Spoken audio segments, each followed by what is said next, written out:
सांगली वानलेसवाडी परिसरातील बंद घर फोडून चोरट्यांनी घरात ठेवलेला लॅपटॉप, सोन्याच्या 2 जोड रिंग असा एकूण 35,000चा ऐवज लंपास केलाय। सदर घरफोडीची घटना रविवार दिनांक 30 नोव्हेंबर रोजी पहाटेच्या सुमारास घडली।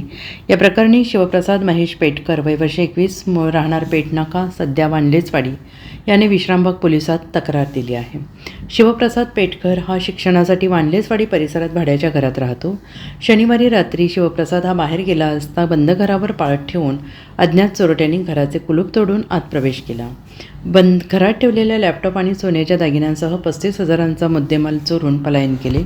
रविवारी सकाळी 11:30 वाजण्याच्या सुमारास सदर चोरीची घटना निदर्शनास आली। त्यानंतर पेटकर याने विश्रामबाग पोलिसात फिर्याद दिली आहे। त्याच्या फिर्यादीवरून पोलिसांनी अज्ञात चोरट्यांविरोधात गुन्हा दाखल केला आहे। Bureau report SBN Marathi Sangli.